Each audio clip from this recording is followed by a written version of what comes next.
है कि यार भक्त को बहुत कष्ट है, पर ये सब इसलिए है कि अब हमारा जन्म आखिरी है।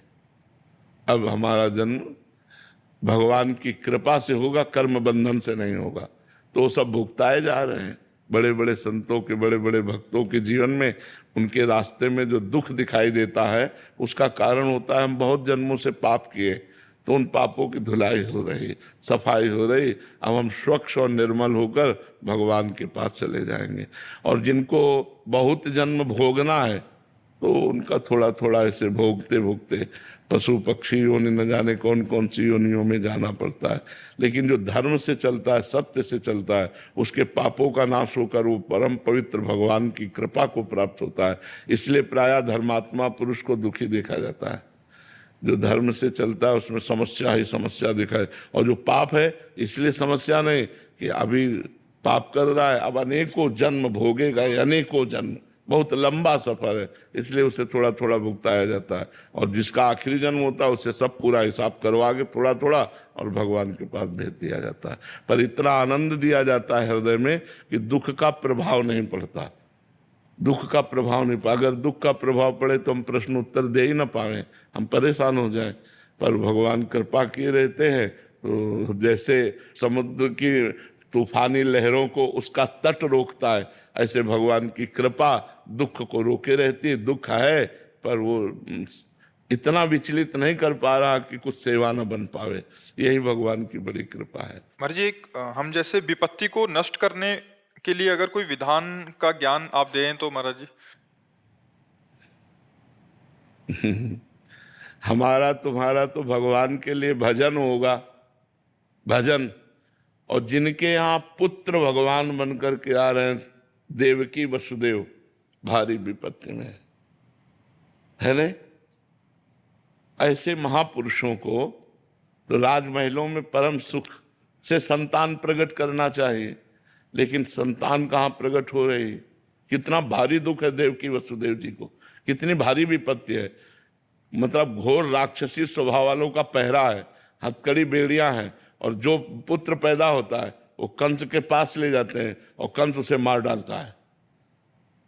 8वें में भगवान आए, पर भगवान भी जब आए तो हथकड़ी बेड़ियों के अंतर्गत ही आए। हथकड़ी बेड़ियां जकड़ी हुई हैं उस महापुरुष के, और भगवान सामने खड़े। हरि तेरी गति लख न पड़े। विपत्ति नष्ट हो जाए, हमें लगता है कि विपत्ति सहने की सामर्थ्य देते हैं भगवान। नष्ट करना चाहे तो कर सकते हैं, लेकिन वैसे हमें कम प्रमाण मिलते हैं। विपत्ति नष्ट होने के कम प्रमाण मिलते हैं, विपत्ति सहने की सामर्थ्य दे, ये प्रमाण ज्यादा मिलते हैं। अब जैसे दुशासन द्रौपदी जी के केस पकड़ करके महल से ला रहा है। द्रौपदी जी क्या भक्त नहीं है? पहले से उनका देख लो भगवान से कितना प्यार भरा संबंध है।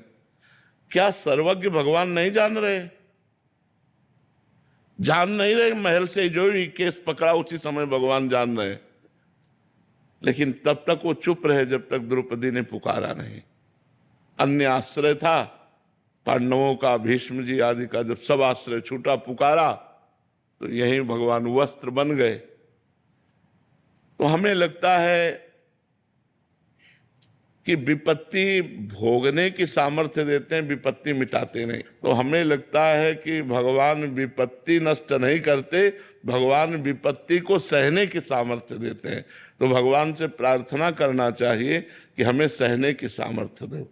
सहने की सामर्थ्य देंगे, व्यवस्था कर देंगे, हमारा भजन करो, हमारे पास आ जाओ। तो हमको जैसा लगता है कि भगवान विपत्ति में सहयोग देते हैं, विपत्ति में बल देते हैं, पर विपत्ति हट जाए, मिटिया मेट हो जाए, ऐसा हमने भक्तों के जीवन से नहीं देखा। भक्तों को बड़ी विपत्तियां सहनी पड़ी हैं, सहनी पड़ी हैं। भक्तों ने विपत्तियां मांगी हैं महाराज जी।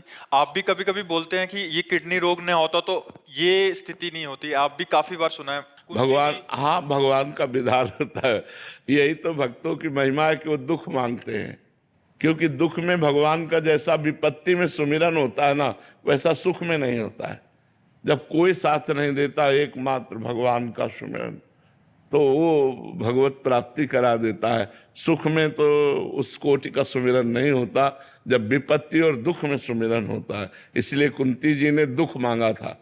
जब भगवान युधिष्ठिर जी को राज सिंहासन पर विराजमान करके द्वारिका की तरफ चले, तो पीठ करके चले, तो कुंती जी रो पड़ी। तो लौटे और कहा, बुआ आप रोए क्यों? बोले, प्रभु जब विपत्ति थी तो सामने दौड़ते हुए हमने देखा आए हो, और आज संपत्ति हो गई तो आप पीठ करके जा रहे हो। मुझे सदैव विपत्ति दीजिए जिससे मैं आपको सन्मुख देखूं, आपकी पीठ न देखूं कि आप पीठ करके जा रहे। मुझे कदम कदम पर विपत्ति दीजिए। तो विपत्ति में आपको अपनी तरफ आते देखते हैं, यही सौभाग्य का विषय होता है।